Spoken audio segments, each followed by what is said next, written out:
بيبدأ الفيلم بمحمود وهو صاحي من النوم بيجي له مكالمة كده، وبيقول لبتاع الشغل: والله انا اسف ان انا ما جيتش البنزينة النهارده، بس انا عندي حالة وفاة واضطريت اتاخر بس شويه، بس ما تقلقش انا كده كده جاي، ده انا لو اتعميت مش هاجي بس انما غير كده موجود على طول. وبعد كده بنشوف نضال في واحد بيقول له ان في مشكله في الشغل، فقال له ما انا مش موجود هنا على الفاضي، انا هقابل المندوب الصيني ده بنفسي. وبيقابل مندوب كده جاي من الصين عشان صفقه شراكه هتتم بينهم. وبعد كده بنشوف محمود بيروح البنزينه، وصاحبه بيقول له: الراجل اللي انت اديته فلوسك عشان الفيزا ده بيصلي ويعرف ربنا، اوعى تشك فيه ابدا. قال له: يا عم ماليش دعوه، انا عايز الفيزا دي عشان انا مستلف تمنها وبقالي سنين بحوش الفلوس دي اصلا. وبعد كده نضال بيقول له شوقي صاحبه: على فكره الوفد المره الجايه هيجي كله، مش هيبقى مندوب وخلاص، فلازم محمود صاحب الشركه دي واللي هو عامل لك توكيل يكون موجود بنفسه. وبعد كده بنشوف محمود ده قاعد في كافيه، محمود التاني بقى، وبيكلم بنت اجنبيه، وبيدخل الجرسون عليه وبيقول له: على فكره انا سمعتك وانت بتقول النهارده عيد ميلادك فجبت لك الهديه دي. وكان على الناحيه التانيه نضال بيقابل محمود اللي هو كزبره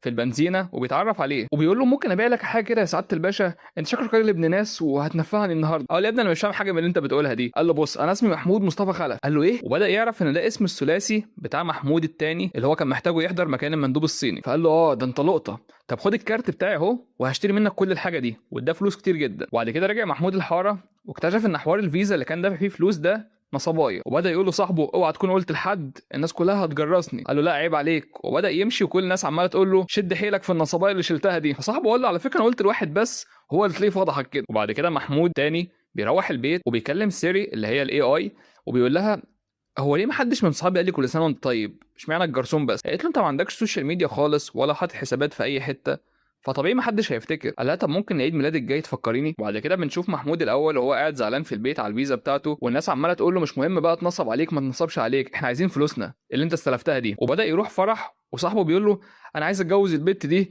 وهي مقفله دماغها على حاجات تافهه كده، خش اقنعها بوس ايدك.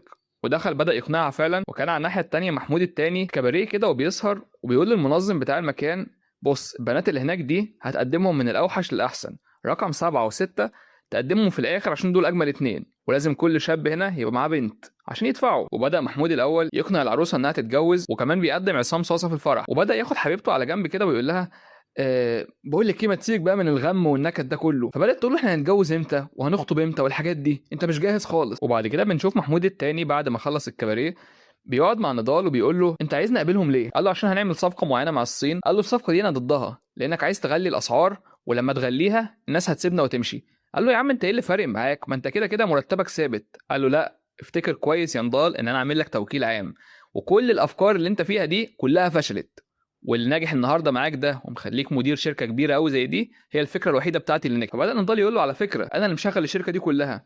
قال له: ما ده الطبيعي، انت مولود عشان تشتغل، انما انا مولود عشان اسهر واتبسط بس. فبدا نضال يتضايق جدا ويفتكر الواد بتاع البنزينه اللي كان اسمه محمود برضه نفس الاسم الثلاثي. وبعد كده كان محمود مع شيماء حبيبته في البنزينه، وتقول له: على فكره انا متقدم لي واحد يخطبني. قال لها: ده ميكانيكي يخطبك ايه بس، هي دي اخرتها يعني؟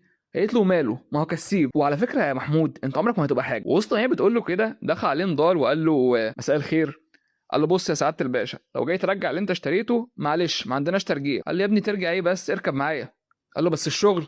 قال له: انت تستقيل من الشغل ده دلوقتي حالا، انا جايب لك مصلحه ب1,000,000 جنيه. فبدات شيماء تقول له: محمود يا حبيبي. قال لها: حبيبك ايه بقى، خليكي مع الميكانيك. وركب معاه ومشي، وبدا يفهمه كده فكره عن اللي هيحصل، ان هو يخش مكان محمود الاول ويتمم صفقه الصين دي. فقال له: يا باشا انا ما بفهمش حاجه. قال له: هتاخد 1,000,000 جنيه. وبدا نضال يقعد مع شوقي صاحبه ويقول له: هو محمود هيعدي عادي كده ان انت تدخل واحد مكانه وينتحل شخصيته؟ قال له: يا ابني ده واد كسول، لا بيحضر ولا بيعمل حاجه، طول اليوم سهران وخلاص. وعلى فكره انا خططت للموضوع ده، عارف عملت ايه؟ قفلت كل حساباته في البنك، وكمان هقفل خط التليفون ومش هيعرف يكلمني، ولما يجي يروح الشركه بقى يطمن الامن هيوقفوه، وطبعا لما يعترض هيجي البوليس ونعمل له محضر تعدي. وعلى فكره هو عامل لي توكيل عام. قال له: طب ممكن واحد من قرايبه يجي يظهر؟ قال له: يا ابني ده مقطوع من شجره، قرايب ايه بس، انا خططت كل حاجه. وبدا ياخد محمود عامل البنزينه ده البيت الجديد بتاعه، ويقول له: يا سعاده الباشا انا عايز بيت يكون جنب المترو. قال: يا ابني انت عندك دلوقتي اغلى عربيات، مترو ايه بس. قال له: هو ايه الصوت اللي شغال في البيت ده؟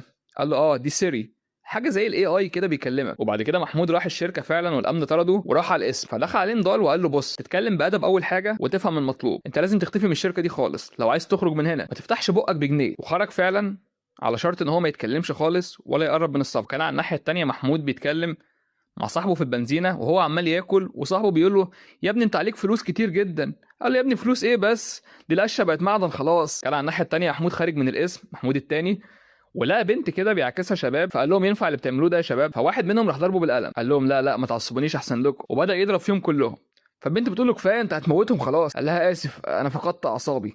قالت له هو انت اسمك ايه؟ قال لها محمود.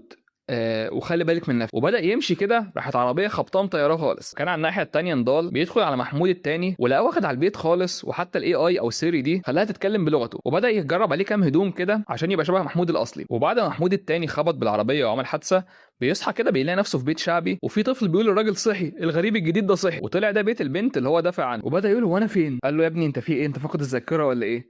قال لا لا انا فاكر ان انا امبارح انقذت بنتك وكده. فبدا يقول له بس ركز شويه كده معانا وهتفطر حاجه الاول. بدأ يطلب كلام غريب كده هم مش فاهمينه طبعا عشان منطقه شعبيه. وبدأ محمود يقول خلاص انا همشي يا جماعه، بس انا معيش فلوس التاكسي. فابو البنت اللي انقذها اداله الفلوس وقال له طيب يا عمي هبقى ارجعهم لك. وبدانا نشوفه قاعد على الرصيف كده والناس عماله تعطف عليه كانه شحات، ولحد ما رجع لهم تاني وقال لهم انا مش عارف اعيش كده، انا ما عنديش بيت اقعد فيه، هو ممكن ابات عندكم؟ ووسط ما هو كان نايم في البيت المعفن ده، كان محمود الاول نايم في بيته هو بتاعه الاصلي وعايش في عز خالص. وتاني يوم الصبح قابل نضال عشان يعملوا الاجتماع الصيني. وبدا نضال يقول له انت حفظت الكلام؟ قال له طبعا ده انا كاتبه على ايدي كمان. وبدا يقابل واحده اسمها ميريت، ودي كانت شغاله معاهم في الشركه. وبدات تقول له انا اللي كلمتك انت مش فاكرني؟ قال لها طبعا فاكرك، بس معلش عايز اخش الحمام بس. ودخل هناك بدا يغسل وشه وايده، وبدا يجرب الشخصيه دي قدام المرايه. هو بيمثل ان هو محمود التاني، ووسط ما هو بيجرب كده ويعمل لقى الكلام اللي على ايده اتمسح اصلا من ميه. فجاله نضال وقال له يلا جاهز عشان تخش بقى انك محمود كده وبتاع؟ قال له طبعا طبعا. وبدا يخش الاجتماع ده وبدا يعك خالص ويقول بقول لكم ايه، سيبوكم من الكلام الرسمي، خلونا كده نتكلم بالبلدي وعلى قد لحافك مد رجليك. ونضال قاعد مستغرب جدا ازاي الناس اصلا بتسقف. وبعد كده بدا نضال يعاتب محمود على الهبل اللي هو عمله ده. فدخلت واحده اسمها نادين، فدخلت ميريت تقول له استاذ شوقي عايزك. ففضل يزعق اكتر ومشي. وبدا محمود يقرب لميريت دي ويضحكوا عليه. وبعد كده في واحد كده ظهر لمحمود وقال له بص انا عايز اقول لك على سر، بس اعتبرني ما قلتلكش حاجه. قال له قول في ايه؟ قال له الراجل اللي اسمه شوقي ونضال اللي انت ماشي وراه ده بيسرقوك يا استاذ محمود، دول بيدخلوا حسابات غلط للشركه. قال له طب ده سر كبير قوي، طب اتفضل وانا هبقى افكر فيه. وبعد ما مشي قال له انا مال امي وانا كنت محمود اصلا، انا جاي اخلص المصلحه وخلاص. كان على الناحيه التانية محمود الاصلي في الحاره الشعبيه بيكلم ابو البنت ان هو راجع الارقام دي والحسابات بايظه. قال له في واحد هنا اسمه شعبان بيسرقك. قال له يا ابني مستحيل، ده شغال معايا من زمان. قال له لا الراجل ده نصاب. وبدا يعمل له الحسابات كلها واقنعه فعلا ان هو نصاب. وبدا حتى يسال طفل من الناس اللي شغالين، والطفل ده قال له الراجل ده كل يوم بيسلك في جيبه رقم كبير. فبدا ابوها يشكره جدا ويقول له يا ابني انا متشكر انك كشفت لي الراجل ده، انا ما كنتش متخيل خالص انه نصاب، انا لازم اديك مكافاه كبيره. قال له لا لا يا عم كفايه انكم استضفتوني، انا لازم امشي. فبدات ريم تقول له طب ما تخليك قاعد معانا واشتغل محاسب طالما انت شاطر كده، انا عارفه انها شغلانه مش قد المقام. قال لها تمام بس البيت عندكم وحش قوي بصراحه اللي انا كنت قاعد فيه ده. قلت له لا ما تقلقش في شقه تانية فوق السطوح كده. وبعد كده تاني يوم منى قابلت محمود وبدات تحكي انها كانت اصلا ميك اب ارتست شاطره زي ما هم بيقولوا يعني في البلاد النظيفه، وبدات تقابل واحده صاحبتها وتحكي فيها انها شاطره في المكياج. وبعد كده راح يجيبوا شاشه كده تلفزيون ولا حاجه، وبدا يتقرف من شكل الحاجه ومشي. كان على الناحيه التانية محمود ومريت. محمود بيحاول يشقط السكرتيره دي مريت وبيقول لها هو انت ازاي تعرفي الواحده سنجل هتخش فيلم لمين، تامر حسني ولا احمد عز؟ في وسط ما هي بتفكر كده قال لها انت سنجل صح، ومسك ايديها. وبعد كده بدا يقول لها ما تيجي نتعشى مره سوا ولا حاجه، انا عايز اتعرف عليك. قالت له طيب ماشي بس نتعشى سوشي مثلا. قال لها لا لا انا هوديكي مطعم جامد. وكان على الناحيه التانية محمود كان بيحلق في الحاره الشعبيه دي، وفي واحد خده وقال له انا عايزك في موضوع. وبدا يقول له بص الراجل شعبان اللي انت طردته ده يخصني، فنصيحه يا ابني امشي من المنطقه دي خالص عشان ما ازعلكش. فقال لا مش ماشي، ولو شفت لك مصلحه تكسبك ذهب هتعمل ايه يا معلم؟ قال له يا ابني احنا مش بتوع حشيش ولا حاجه. قال له لا انت هتشتغل في البقاله. بدا يضحكوا جدا عليه. قال له احنا نعمل شركه توصيل، انا ملاحظ ان الحاجه هنا مش اي دليفري او كده، فنعمل زي توصيل، فتبقى انت الوحيد المحتكر الموضوع كله وتوصلوا الحاجات لحد الناس من السوبر ماركت واي مكان. قال له بس انا ما بفهمش في الكمبيوتر. قال له انا بفهم فيه وهبقى شريك وراس مال معاك. وفي نفس المطعم ده كان محمود قاعد مع منى وكان محمود التاني قاعد مع مريت. وبدا محمود يحكي عن طفولته وبتاعه، يقول انا كنت شغال نقاش واشتغلت كل حاجه. قالت له هو مش انت كنت في انجلترا قبل كده؟ قال لها طبعا ده حتى ليفربول دي انا عايش فيها. وبدا يكتشف ان هو سرح. كان على الناحيه التانيه محمود اللي قاعد مع البنت الشعبيه بتقول له هو انت عملت النضال ده التوكيل ليه؟ قال لها والله انا ما بحبش اصحى بدري ولا التزم باي حاجه، واحنا شركتنا دي كان برنامج وبتاع. قالت له هو البرنامج ده اسمه فلوس؟ قال لها ده اسم الشركه فعلا. قالت له دي ناس بتنصب على الناس كلها ويقعدوا يقولوا لهم هنقسط لكم الحاجه لحد ما يسجنوهم يا اما ياخدوا فوائد كتير جدا. فبدا يقول لها ما انا ما اعرفش حاجه عن الشركه دي ولا متابع حاجه، وشكلي بقالي كتير غايب. وبعد كده دخل الحمام، ومحمود التاني دخل الحمام وتقابله جوه، فقال له مش غريبه يبقى عندي نفس الجاكيت اللي عندك ده، هو انت اسمك ايه؟ قال له محمود. قال له ايه ده، انت عارفني؟ قال له لا انا اسمي محمود. فاستغربوا كده هما الاثنين ومشي. وراح محمود البنزينه وبدا يقابل صاحبه القديم، وقال له ايه يا عم اللي شحطتك كده؟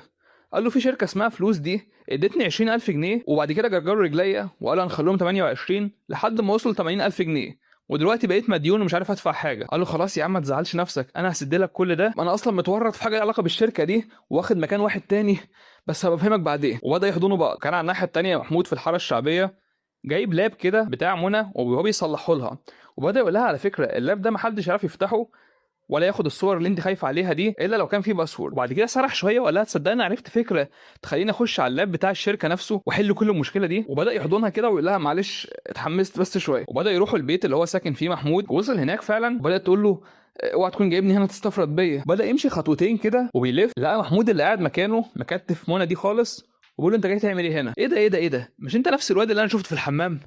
قال له يا ابني انا مش جاي اسرق حاجه، انا ده بيتي الاصلي، انت اللي قاعد مكاني. وبدا يقعدوا كده ويقول له يعني هو جابك انت عامل البنزينه تنتحل شخصيتي وانت نصصت معاه؟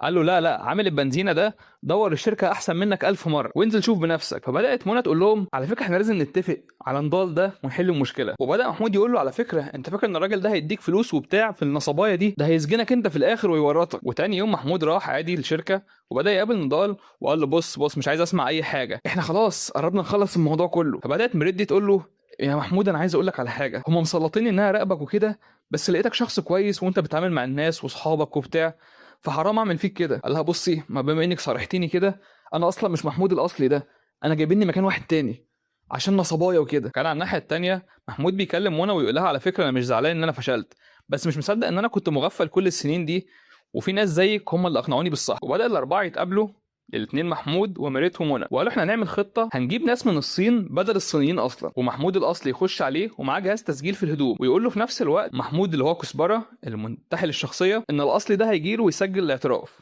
قال يعني هما بيتامروا عليه. فبدا نضال يقول له تمام خليك مجاريه كده في الكلام وانا هعمل ان هو بيسجل لي، بس في نفس الوقت هنغير مكان الصفقه خالص.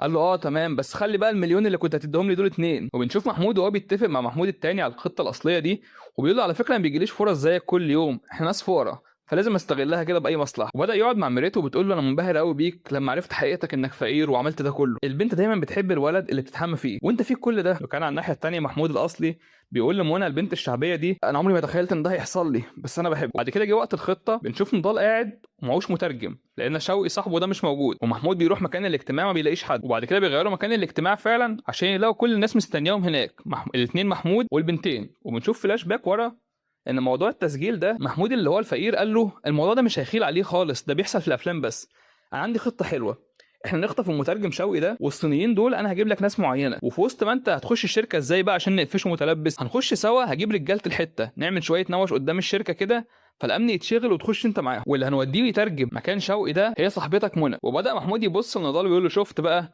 حبيت تجيب واحد مكاني انا هو اتفقنا عليك، وكمان مش كده بس احنا معانا الكبيره خالص. ودخلوا البوليس قبض على نضال. وبعد الفيلم بنشوف الاثنين بيتفقوا على الفلوس دي ان هم يعملوا مشروع بدل ما كان بيدي الناس فلوس قصاد اقساط او فوائد هيدي الناس فلوس للمشاريع الصغيره ويشوف كام واحد يستحق الرقم ده، والاثنين اتفقوا على المشروع فعلا. وبعد سنه كانوا راكبين طياره كده فمحمود بيقول له يا عم انا الناس عماله تشك فيهم في المطار ان في 2 بنفس الاسم، وده يركبوا وبيقول له المضيفه هي ازاي الرحله دي في اي بي وقدامها 4 ساعات وتوصل واحنا نقل ايه عن الوزراء يعني، ممكن تدي لي الكابتن ده؟ فدخل الكابتن نور النبوي اللي كان معاهم في الحريفه وده قال لهم اهلا وسهلا معاكم الكابتن محمود حلفاوي، وقال نفس اسمهم الثلاثي. ده كان الفيلم يا جماعه، اشوفكم في حلقه جديده، وصلوا الفيديو 40 لايك يا جماعه. الفيلم ده معروض صوره مش فيديو عشان ده فيلم جديد في حقوق النشر وكده. الفيلم ده يا جماعه بصراحه ما عجبنيش، هي اراء برضو. مع السلامه.